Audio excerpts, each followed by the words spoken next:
আসসালামু আলাইকুম ওয়া রাহমাতুল্লাহি ওয়া বারাকাতুহু। নাহমাদুহু ওয়া নুসাল্লি আলা রাসূলিহিল কারীম, আম্মা বাদ।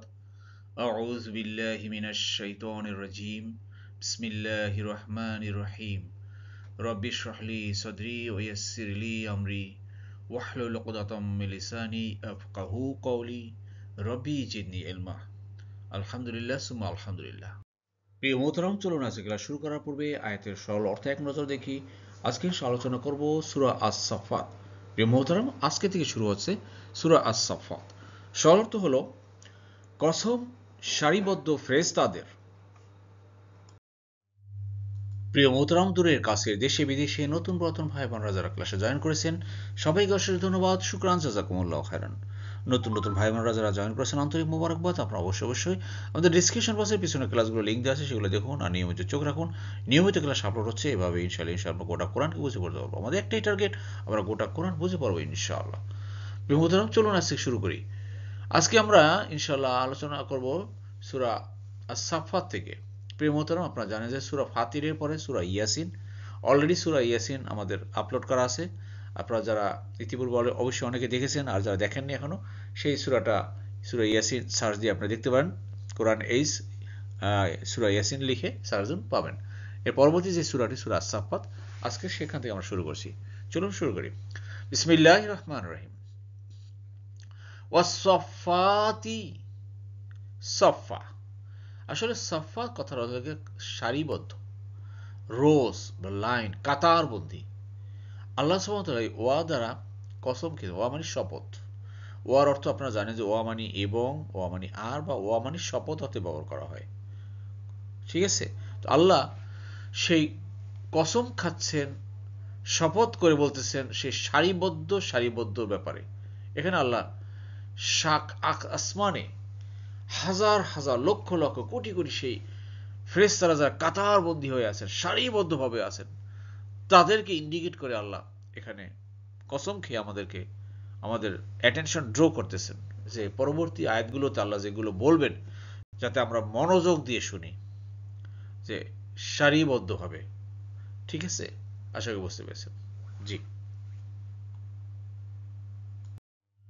এরপরে আল্লাহ বলছেন, অতঃপর মেঘমালা সুচারুরূপে পরিচালনাকারীদের। ফা ফা মানে অতঃপর। অতঃপর বা তারপরে ঝাজিরতি ঝাজর, অর্থাৎ প্রিয় মোহতারাম, অতঃপর পরিচালনাকারীদের, দোজ হু ড্রাইভ, ঝাজরা সুচারুরূপে বা স্ট্রংলি পরিচালনা করে। এখানে আল্লাহ ইন্ডিকেট করেছেন, একটু আকাশের দিকে তাকিয়ে দেখেন না, আকাশে মেঘ মালা, বিভিন্ন স্তরে স্তরে যে মেঘ আকাশের, সেই মেঘগুলো এক দিক থেকে আর এক দিক চলে যাচ্ছে ভাই। এখন একটা বড় চিন্তা হয় না এই মেঘগুলো কে নিচ্ছে? মেঘ তো আল্লাহ নিচ্ছে, কিন্তু আল্লাহর যে বিশাল সারিবদ্ধ সেই ফেরেশতারা, এমন একদল ফেরেশতা ডিটেল করা আছে, নিয়োগ করা আছে, যে তারা এই মেঘ পরিচালনা করে থাকেন। আকাশেই তাকিয়ে দেখেন সাদা সাদা ধোয়া ধোয়া মেঘগুলো কিভাবে উড়ে যাচ্ছে আমাদের মাথার উপর থেকে। অতএব এই মেঘের আড়ালে ফেরেশতারা সেগুলো পরিচালনা করে নিয়ে যাচ্ছেন এক দিক থেকে আর এক দিকে। কোথায় বৃষ্টির দরকার, কোথায় আকাশের পানি দরকার, এগুলো আল্লাহর হুকুমে তারা এই কাজগুলো করতেছেন। আল্লাহু আকবার। সে তাদের শপথ খাচ্ছেন। প্রিয় মোহতারাম, আসলে অনেক স্পিরিচুয়াল, আধ্যাত্মিক জিনিস রয়ে গেছে কোরআনের ভিতরে, আমরা একটু চিন্তা করি না। এই জন্য আমাদেরকে কোরআন নিয়ে একটু চিন্তা গবেষণা করতে হবে। আল্লাহ বলছে যে আফালা তাতাবাদ্দুরুন আল কোরআন আম আলা কুলুবিহিম আকফালুহা।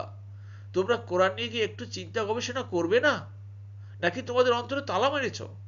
আসুন এগুলো নিয়ে একটু চিন্তা গবেষণা করি। চিন্তার খোরাক আল্লাহ দিয়েছেন আমাদেরকে এই ক্লাসের মাধ্যমে। জি। এরপর দেখুন আল্লাহ বলছেন, আর উপদেশ গ্রন্থ, আসমানি কিতাব তেলাওয়াতকারীদের, তাদের ব্যাপারেও কসম খেয়েছেন। জি। জি।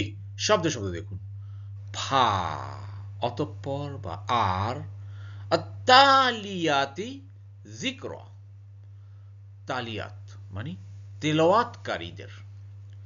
মূল শব্দ তালা থেকে আসে। তালা মানে সে তেলাওয়াত করেছে বা পাঠ করেছে, ইয়াতলু সে তেলাওয়াত করে বা পাঠ করে, আর যারা পাঠ করে যে পাঠ করে তালিয়াত যারা পাঠ করে বা তারা যারা তেলাওয়াত করে, তেলাওয়াতকারীদের। অ্যান্ড দোজ হু রিসাইট জিক্র, জিক্র মানে এই উপদেশ, গ্রন্থ, মেসেজ, আসমানি কিতাব, তেলাওয়াতকারীদের। এখানে বুঝাচ্ছেন আল্লাহ। প্রথমে তো আপনারা জানেন যে সারিবদ্ধ কাতারবন্দি সেই ফেরেশতাদের আল্লাহ কসম খেয়েছেন।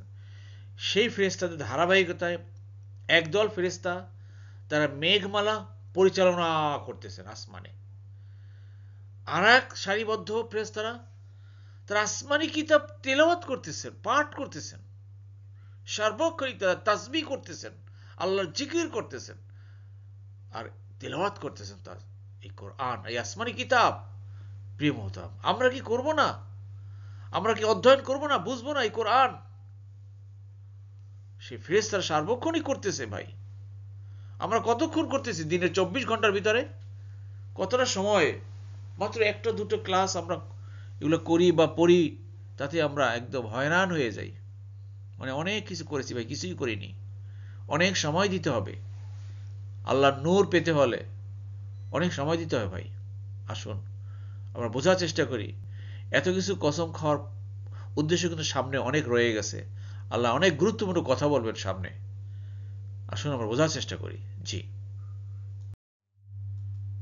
এরপর আল্লাহ বলছেন, প্রিয় মোহতারাম,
এরপর আল্লাহ বলছেন, প্রিয় মোহতারাম, তিনি আসমান সমূহ, জমিন ও এ দুয়ের মধ্যে যা আছে তার রব, এবং রব উদয়স্থল সমূহের।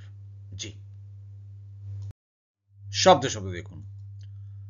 রব্বু, রব্বু মানে রব, আসসামাওয়াতি ওয়াল আরদি, আস-সামাওয়াত, আসমান সমূহ।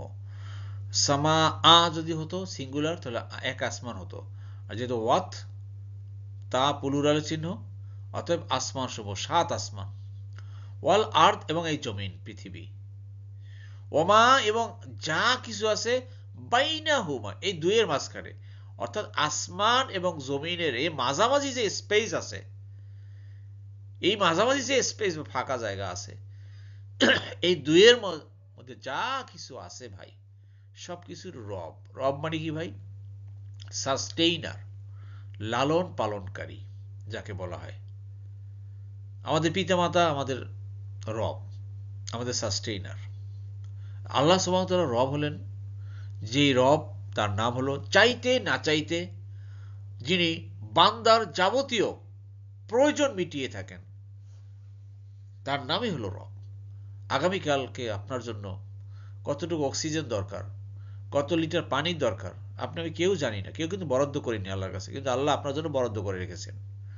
কত অক্সিজেন লাগবে আপনার শ্বাস প্রশ্বাসের জন্য, একটু সেবার চিন্তা করি ভাই। কোথায় খাবেন, কোথায় আপনার লাঞ্চ হবে, কোথায় ডিনার হবে, কোথায় থাকবেন, কেউ জানি না, আল্লাহ ব্যবস্থা করে রেখেছেন। তিনি হলেন রব। অতএব আসমান সমূহ, জমিন এবং দুইয়ের মাঝে আছে যা কিছু আছে, সব কিছু লালন পালনকারী তিনি আল্লাহ। আল্লাহু আকবার। জি প্রিয় মতন, এই আইটেমে দেখুন যে বাইনা হুমা, এই হুমা কথাটা কোথায় আসলো? আমরা জানি যে হু মানে তার, আর হুম মানে তাদের, কিন্তু এই হুমাটা হলো গিয়ে দ্বিবচন। এই হু এবং হুমের মাঝামাঝি একটা শব্দ আছে হুমা, তাহলে তারা এবং তাদের, এই তাদের হলো আপনার দুইয়ের অধিক, 3 4 5 6 7, কিন্তু যখন দুইজন হয় আরবি নিয়ম অনুযায়ী দ্বিবচন আছে, এই জন্য এখানে হুমা হয়ে গেছে।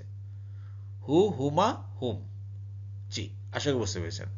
আর ওয়া মানি এবং, অ্যান্ড আছে, দেখেন ওয়া মানি এবং অ্যান্ড, আবার দেখেন ওয়া মানি অ্যান্ড, হ্যাঁ, এই হচ্ছে। আবার দেখেন আল ডেফিনিট আর্টিকেল, এই যে আল হলো ডেফিনিট আর্টিকেল, দা, এভাবে একটু দেখতে থাকেন, শব্দে শব্দে বুঝতে চেষ্টা করেন, ইনশাল্লাহ আমরা বুঝে যাব। এরপর যখন আল্লাহ বলছেন ওয়া রব্বু, এবং আরো রব, এবং রব কিসের? আল মাশারিক, মাশারিক মানে উদয় স্থল সমূহের, the east point of sunrise. এখানে একটা জিনিস চিন্তা করেন, আমরা তো শীত এবং গ্রীষ্মকাল দুটো কাল মেনলি পাই। দেখবেন যে গ্রীষ্ম ও শীতকালের সূর্যের উদয় স্থলে কিন্তু চেঞ্জ হয়, চেঞ্জ হয়। এই জন্য উদয় স্থল সময় একই জায়গা থেকে কিন্তু সূর্য উদয় হয় না, যদিও হ্যাঁ পূর্ব দিক থেকে পশ্চিমে যায়, কিন্তু পূর্ব দিকের একই জায়গা থেকে শীত ও গ্রীষ্মকালে কিন্তু হয় না, একটু জায়গা চেঞ্জ হয়। মনে রাখবেন যে সূর্য উদয়ের স্থল সমূহ 360টি, একটু 1 ইঞ্চি হলেও একটু সরে যায় শীতে এবং গ্রীষ্মকালে। সেই যে জায়গা সরে যায় একটু হলেও, সে উদয় স্থল সমূহের রব কিন্তু উনি আল্লাহ। এটা ভালো করে বান্দা চিন্তা করো। আসলে অনেক চিন্তার খোরাক এই কোরআনে আছে, আমরা তো চিন্তাই করি না, ভাবি না। আমাদেরকে ভাবতে হবে ভাই, আসুন আমরা ভাবি। সূর্য দেখেন, শীতের দিনে তাকিয়ে দেখেন, যারা আছেন বয়স্ক তারা তো দেখছেন গ্রামে সূর্য কোন জায়গা থেকে উঠে। আবার যেমন গ্রীষ্মকালে ওই সূর্যটা কোন জায়গা থেকে উঠে, একটু জায়গা চেঞ্জ হচ্ছে। গবেষণায় দেখা গেছে যে 360টি স্থান থেকে সূর্য ওঠে, যদিও একটু 1 ইঞ্চি হলেও ওই জায়গা থেকে সরে সরে সরে সরে। আল্লাহ আমাদেরকে ভাই বোঝার তৌফিক দান করুন। এই কোরআন জ্ঞান, এই জ্ঞানের ডিপু থেকে, সেই জ্ঞানের সমুদ্র থেকে যেন আমরা একটু জ্ঞান নিতে পারি আল্লাহর সেই দেয়া জ্ঞানকে। আল্লাহ আমাদের সবাইকে তৌফিক দান করুন, আমিন আমিন। প্রিয় মোহতারাম, আসসালামু আলাইকুম। আজকে ছোট্ট একটা গল্প বলে আমাদের ক্লাস শেষ করব। তা হলো, আসলে কোরআনের জ্ঞান বা সত্যের অনুসন্ধানী পৃথিবীর অনেক অনেক অনেক অনেক ঘটনা রয়ে গেছে। ছোট্ট একটা ঘটনা বলবো, তা হলো হযরত সালমান ফার্সি কথা আপনারা অনেকেই শুনেছেন। উনি পারস্যের অধিবাসী ছিলেন। তার পিতা ছিলেন অগ্নি উপাসক। একদিন ওনার পিতা কোনো এক কাজে তাকে বাইরে পাঠিয়েছেন। খুব শর্টকাটে বলতেছি, তা হলো উনি দেখতে পেয়েছেন এক গির্জার কাছ থেকে যাচ্ছিলেন। তখন দেখছেন যে গির্জার মধ্যে কতিপয় ব্যক্তি সালাত করতেছেন। ওনার কাছে খুব ভালো লাগছে। তখন পিতার কাছে এসে সালমান ফার্সি বললেন যে, পিতা, আমি দেখলাম যে এরকম গির্জায় কিছু লোক সালাত করতেছেন, খুব ভালো লাগতেছে। তখন পিতা বুঝতেছে, হায় হায়, এ তো আমাকে কি করবে, আমাদের সে অগ্নি উপাসক, ওনার থেকে বিচ্যুত হয়ে যাবে, তাকে যেতে নিষেধ করেছে, খবরদার ওই গির্জার কাছেও যাবে না। তার ভিতরে আরো ইন্টারেস্ট বাড়লো। এরপরে আবার সেই সালমান ফার্সি ওখানে গেলেন এবং দেখলেন, ওনাকে আরো অভিভূত করছে সেই তাদের সালাদগুলো। এরপর তার পিতা তাকে শিকলবদ্ধ করলেন যে তুমি আর ওখানে যেতে পারবে না। তার ভিতরে আরো জেদ হলো। তারপর সালমান ফার্সি তার ভিতরে সেই আকাঙ্ক্ষা জাগলো যে না, আমার যে এই অগ্নি উপাসক, এই যে আগুনের পূজা করি, এটা তো আসলে কোনো পূজা না, ওইটাই তো আসল। এবার সে কোনোভাবে শিকল ভেঙে সে পাদ্রীদের কাছে গেলেন এবং বললেন যে আপনারা আমাকে এখান থেকে নিয়ে যান, আমি আপনাদের ধর্ম নিব। তো সালমান ফার্সি তারপর খ্রিস্টান হলেন। খ্রিস্টান নিয়ে তারপর ওনাকে সিরিয়ার কোনো এক জায়গায় নিয়ে যাওয়া হলো। ওখানে সে এক ধর্মযাজকের সাথে সময় কাটালেন। যাই হোক, ওখানে দেখলো যে সেই ধর্মযাজক যে পাদ্রী, সে আবার মানুষের যত টাকা দেয়, সে আবার সেটা আবার নিজে লুটেপুটে খায়। সে দেখলো যে আরে, এ পাদ্রী তো ঠিক ভালো না, সে তো মানুষের টাকা মেরে খায়। সে ওখান থেকে আরো ভালো পাদ্রী কি আছে সেখানে গেলেন। সেটা হলো ইরাকের মসুলে এক পাদ্রীর নাম শুনেছেন ভালো, সেখানে গিয়েছেন। দেখেন, সত্যের অনুসন্ধানে ভালো হওয়ার জন্য। তো ওখানে গিয়ে সে পাদ্রীর কাছে সে সময় কাটালেন এবং সময় কাটাতে কাটাতে ওখান থেকে সে ইবাদত করতে শুরু করলেন, সালাত করলেন খ্রিস্টান।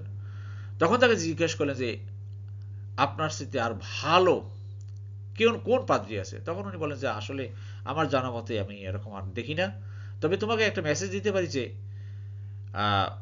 আমার পরে আগামীতে শেষ নবী আসবেন একজন। সেই নবীর সিমটম হলো উনি মানুষের সাদাকা দিলে উনি খাবেন না, তারপরে ওনাকে তোহফা দিলে উনি সেটা গ্রহণ করবেন, হাদিয়া, আর ওনার পিঠে নবুয়তের সিল মোহর থাকবেন। এই ব্যক্তি যদি তুমি সন্ধান পাও তো তুমি তার কাছে যাও। যাই হোক, সালমান ফার্সি যেভাবেই হোক সেই এক ইহুদি আপনার কাফেলার সাথে দেখা হলো। ইহুদি কাফেলারা তার সালমান ফার্সি বেশ কিছু ছাগল ছিল, সেই ছাগলগুলো সে ইহুদি কাফেলাকে দিয়ে বলছে আমাকে এমন এক জায়গায় নিয়ে যাবেন যেখানে পাহাড় বেষ্টিত এবং খেজুর গাছ থাকবে, সেই এলাকায় নিয়ে যাবেন। অর্থাৎ সে পাদ্রী বলেছে যে এই জায়গায় এমন এমন জায়গায় নবীর আবির্ভাব হবেন। তো তারা বুঝতে পারছেন যে সেই জায়গাটা কোথায়, সেটা হলো ইয়াসরিব, যেটা বর্তমান মদিনার নাম। তো সেই ইহুদিরা তাকে নিয়ে গেল। তো বাট সে ইহুদিরা কি করলো, তার সাথে আবার চালাকি করলো বা তার সাথে তাকে বিক্রি করে দিল আর এক ইহুদির কাছে চড়া মূল্যে। সে দাস হয়ে গেল এখন সালমান ফার্সি। তো যাই হোক, সেই দাস কিভাবে সেই ইয়াসরিব মদিনায় চলে গেলেন। সেই মদিনায় গিয়ে আপনার ইহুদির দাস হয়ে গেলেন। তো হঠাৎ একদিন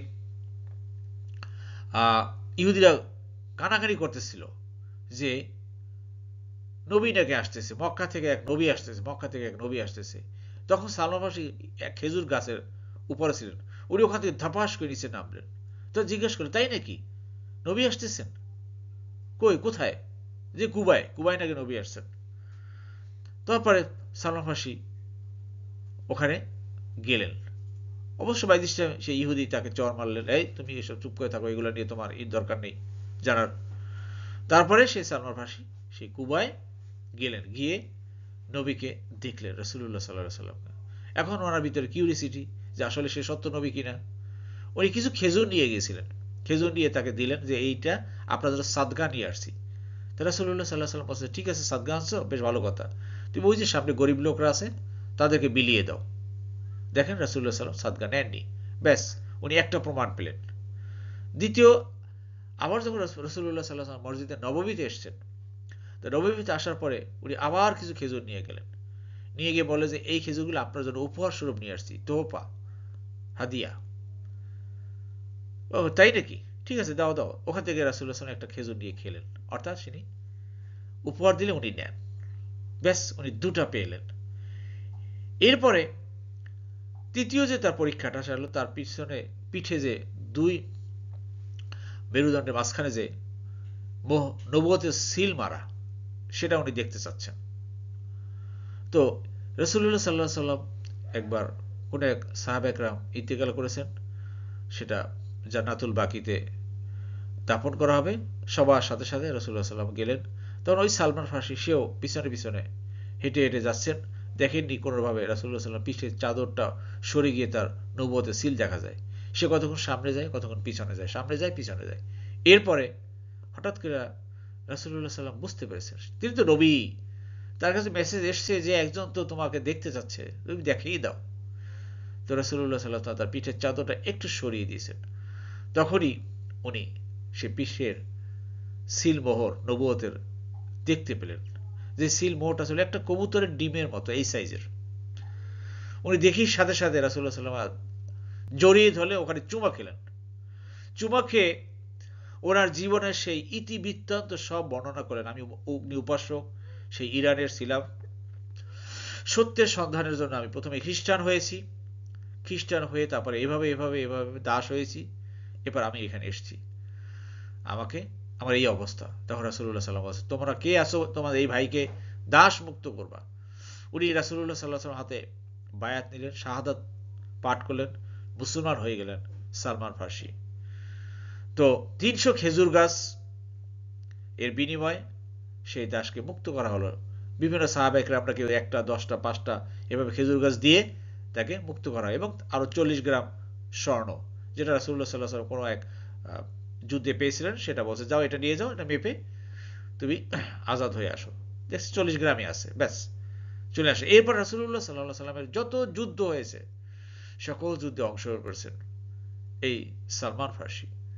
তো মোতাবেক এই ঘটনা বললাম এই জন্য যে সত্যের অনুসন্ধান যার ভিতরে থাকবে, আল্লাহ কোনো না কোনো ভাবে তাকে সত্যের অনুসন্ধানের চূড়ান্ত পর্যায়ে নিয়ে যাবেন। আসুন আমরা এই সত্যের অনুসন্ধান, এখন একমাত্র উপায় হলো, আমাদের তো নবী নেই, রাসূল পাবো না, আর কখনো রাসূল আসবেন না, এখন আছে আমাদের এই কোরআন। এই কোরআনের এই সত্য অনুসন্ধান পেতে হলে আমাদেরকে দিনের পর দিন, মাসের পর মাস, বছরের পর বছর, যুগের পর যুগ আমাদেরকে চেষ্টা করতে হবে, মুজাহাদা করতে হবে, তাহলে এই সত্যের অনুসন্ধান পাবো। তাহলে ইলমে নূর আপনার ভিতরে হাসিল হবে। আর ইলমে নূর হাসিল হওয়ার এখানেই শেষ নয়, এরপর আপনাকে এটা ডাইজেস্ট করতে হবে, অর্থাৎ এটাকে আপনার এক্সারসাইজ করতে হবে, এর প্র্যাকটিস করতে হবে জীবনের। তাহলে আপনার ভিতরে আরো হিকমা, এলেম পয়দা হবে। ভাই আল্লাহ আমাদের সবাইকে বোঝাও তৌফিক দান করুন।